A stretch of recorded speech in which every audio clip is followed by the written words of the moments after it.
ನಮಸ್ಕಾರ. ನೀವು ನೋಡ್ತಾ ಇದ್ದೀರಾ ಸುಮನ್ ಟಿವಿ ಕನ್ನಡ. ನಾನು ಜಗದೀಶ್ ವನಗೋಡು.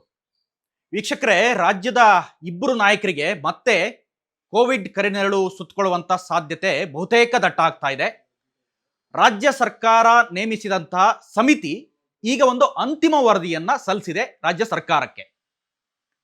ಕೋವಿಡ್ ಹಗರಣದಲ್ಲಿ ಏನೇನ್ ಘಟನೆಗಳಾಗಿವೆ, ಯಾವ್ಯಾವ ಬಿಲ್ಗಳನ್ನು ಹೆಚ್ಚುವರಿಗೆ ಹಾಕಲಾಗಿದೆ, ಹಾಗೆ ಮತ್ತೆ ಮೆಡಿಸಿನ್ಗಳ ಖರೀದಿಯಲ್ಲಿ ಆದಂತಹ ಅಕ್ರಮ, ಇದೆಲ್ಲದರ ಬಗ್ಗೆ ಸೂಕ್ತ ತನಿಖೆ ನಡೆಸಿ ಒಂದು ಅಂತಿಮ ವರದಿಯನ್ನ ಸಲ್ಲಿಸಲಿಕ್ಕೆ ರಾಜ್ಯ ಸರ್ಕಾರ ಆದೇಶವನ್ನು ಮಾಡುತ್ತೆ. ಮೈಕಲ್ ಡಿ ಕುನ್ನಾ ಅವರ ನೇತೃತ್ವದ ಸಮಿತಿ ಈ ಜವಾಬ್ದಾರಿಯನ್ನು ವಹಿಸಿಕೊಳ್ಳುತ್ತೆ. 2019ರಲ್ಲಿ ನಡೆದಂತಹ ಕೋವಿಡ್ ಘಟನೆಗಳೇನಿದಾವೆ, ಕೋವಿಡ್ ಪ್ರಕರಣ ಏನಿದೆ, ಇದು 300 ಕೋಟಿಗಿಂತನೂ ಅಧಿಕ ಅಕ್ರಮ ಆಗಿದೆ, ಜನರ ಹಣವನ್ನ ದುರುಪಯೋಗ ಪಡಿಸಿಕೊಳ್ಳಲಾಗಿದೆ ಅನ್ನೋದು ಆರೋಪ.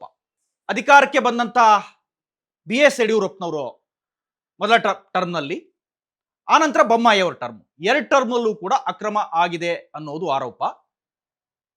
ಮೊದಲ ಟರ್ಮಲ್ಲಿ ಶ್ರೀರಾಮುಲು ಆಗಿರ್ತಾರೆ ಆರೋಗ್ಯ ಮಂತ್ರಿಗಳು, ನಂತರದಲ್ಲಿ ಕೆ ಸುಧಾಕರ್. ಸೊ ಈಗ ಅಂತಿಮ ವರದಿಯಲ್ಲಿ ಒಂದಿಷ್ಟು ಅಂಶಗಳನ್ನು ಉಲ್ಲೇಖ ಮಾಡಿದ್ದಾರೆ. ಬಸವರಾಜ ಬೊಮ್ಮಾಯಿ ಅವರು ಸೇರಿದಂತೆ BS ಯಡಿಯೂರಪ್ಪನವರು ಮತ್ತೆ ಆಗಿನ ಇಬ್ಬರು ಆರೋಗ್ಯ ಸಚಿವರು, ಇವರ ಮೇಲೆ ಚಾರ್ಜ್ ಶೀಟ್ ದಾಖಲಾಗುವ ಎಲ್ಲ ಸಾಧ್ಯತೆಗಳಿದಾವೆ. ಕಾರಣ ಏನಪ್ಪಾ ಅಂತಂದ್ರೆ, ಮೈಕಲ್ ಡಿ ಕುನ್ನಾ ಅವರು ಒಂದಿಷ್ಟು ಅಂಶಗಳನ್ನು ಉಲ್ಲೇಖ ಮಾಡಿದ್ದಾರೆ. ಎಷ್ಟು ಕೋಟಿ ಹಗರಣ ಆಗಿದೆ, ಯಾವ್ಯಾವ ಮೇಲೆ ಹೆಚ್ಚುವರಿ ಬಿಲ್ಗಳನ್ನು ಹಾಕಿದ್ದಾರೆ, ಯಾವ್ಯಾವ ಮೆಡಿಸಿನ್ಗಳ ಮೇಲೆ, ಮಾಸ್ಕ್ ಖರೀದಿ, ಇದೆಲ್ಲದರ ಮೇಲೂ ಕೂಡ ಹೆಚ್ಚುವರಿ ಬಿಲ್ ಹಾಕಲಾಗಿದೆ. ಹಾಗಾಗಿ ಅವರ ಮೇಲೆ ಅಗೈನ್ ಮತ್ತೆ ಚಾರ್ಜ್ ಶೀಟ್ ಬೀಳುವಂತ ಸಾಧ್ಯತೆಗಳಿದಾವೆ. BS ಯಡಿಯೂರಪ್ಪನವ್ರ ಮೇಲೆ ಈ ಹಿಂದೆನೆ ಸಾಕಷ್ಟು ಕೇಸ್ಗಳಿದಾವೆ. ಇತ್ತೀಚೆಗೆ ರೀಸೆಂಟ್ ಆಗಿ ನೋಡೋದಾದ್ರೆ ಪೋಕ್ಸೋ ಪ್ರಕರಣವನ್ನು ಕೂಡ ಅವರು ಎದುರಿಸ್ತಾ ಇದ್ರು, ಆದ್ರೆ ಕೊನೆಯ ಹಂತದಲ್ಲಿ ಬಂಧನದಿಂದ ಬಚಾವಾದ್ರು.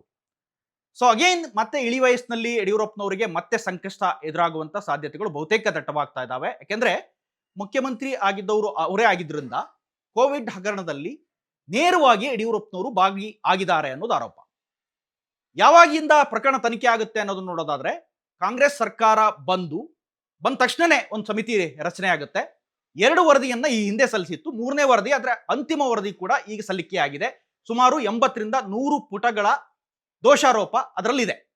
2019 ಜುಲೈನಿಂದ 2022 ಜುಲೈವರೆಗೂ, ಅಂದ್ರೆ ಬಹುತೇಕ 3 ವರ್ಷಗಳಲ್ಲಿ ಏನೇನು ಹಗರಣ ಆಗಿತ್ತು ಅನ್ನುವ ಎಲ್ಲ ಅಂಶಗಳನ್ನು ಅದರಲ್ಲಿ ಉಲ್ಲೇಖ ಮಾಡಲಾಗಿದೆ. ಮತ್ತೆ ಪಬ್ಲಿಕ್ ಡೊಮೈನ್ಗೆ ಅಥವಾ ಪಬ್ಲಿಕ್ ಒಪಿನಿಯನ್ ಕ್ರಿಯೇಟ್ ಆಗೋ ರೀತಿಯಲ್ಲೂ ಕಾಂಗ್ರೆಸ್ ಅದನ್ನು ನೋಡ್ಕೊಳ್ತಾ ಇದೆ. ಆ ಎಲ್ಲ ಚಾರ್ಜ್ ಶೀಟ್ ಅನ್ನ ಪಬ್ಲಿಕ್ಗೂ ಕೂಡ ಸಿಗುವಂತೆ ನೋಡ್ಕೊಳ್ಳೋದಕ್ಕೆ ಒಂದಿಷ್ಟು ವ್ಯವಸ್ಥೆ ಆಗ್ತಾ ಇದೆ. ಪಬ್ಲಿಕ್ ಡೊಮೈನಲ್ಲೂ ಕೂಡ ಏನೇನು ದೋಷಾರೋಪ ಇದೆ ಅನ್ನೋದು ಇನ್ನು ಕೆಲವೇ ದಿನಗಳಲ್ಲಿ ಗೊತ್ತಾಗುತ್ತೆ. ಈಗ ಮುಚ್ಚಿದ ಲೆಕೋಟೆಯಲ್ಲಿ ಆ ವರದಿಯನ್ನು ಸಲ್ಲಿಸಿದ್ದಾರೆ. ಇನ್ನು ಕೆಲವೇ ದಿನಗಳಲ್ಲಿ ಅದನ್ನ ಪಬ್ಲಿಕ್ ಡೊಮೈನ್ಗೂ ಕೂಡ ಬರುವಂತೆ ನೋಡ್ಕೊಳ್ತೀವಿ ಅಂತ ಕೆಲವು ಕಾಂಗ್ರೆಸ್ನ ಮೂಲಗಳು ಹೇಳ್ತಾ ಇದ್ದಾವೆ. ಸದ್ಯ ಸರ್ಕಾರದ ಮುಖ್ಯ ಕಾರ್ಯದರ್ಶಿಗೆ ವರದಿ ಸಲ್ಲಿಕೆಯಾಗಿದೆ. ಮುಖ್ಯಮಂತ್ರಿಗಳ ಪರವಾಗಿ ಸರ್ಕಾರದ ಮುಖ್ಯ ಕಾರ್ಯದರ್ಶಿ ವರದಿಯನ್ನ ಸ್ವೀಕರಿಸಿದ್ದಾರೆ. ಒಟ್ಟಾರೆ ಪ್ರಕರಣದಲ್ಲಿ ಎಲ್ಲರಿಗಿಂತ ಮುಖ್ಯವಾಗಿ BS ಯಡಿಯೂರಪ್ಪನವ್ರ ಮೇಲೇನೆ ಅತಿ ದೊಡ್ಡ ಆರೋಪ ಇದ್ದಿದ್ದಾಗಿದ್ದರಿಂದ ಮತ್ತೆ ಯಡಿಯೂರಪ್ಪನವರಿಗೆ ಸಂಕಷ್ಟ ಎದುರಾಗುವ ಎಲ್ಲ ಸಾಧ್ಯತೆಗಳಿದಾವೆ. ಇದಿಷ್ಟು ಈ ಕ್ಷಣದ ಅಪ್ಡೇಟ್ಸ್. ಇಂಥದ್ದೇ ಮತ್ತಷ್ಟು ಕಂಟೆಂಟ್ಗಾಗಿ ನೋಡ್ತಾ ಇರಿ ಸುಮನ್ ಟಿವಿ ಕನ್ನಡ. ಹಾಗೇನೆ ನೀವೇನಾದ್ರೂ ನಮ್ಮ ಚಾನಲ್ ಅನ್ನ ಸಬ್ಸ್ಕ್ರೈಬ್ ಮಾಡಿಲ್ಲ ಅಂತಾದ್ರೆ ಈ ಕೂಡಲೇ ಸಬ್ಸ್ಕ್ರೈಬ್ ಮಾಡಿ, ಲೈಕ್ ಮಾಡಿ, ಮತ್ತೆ ಶೇರ್ ಮಾಡಿ.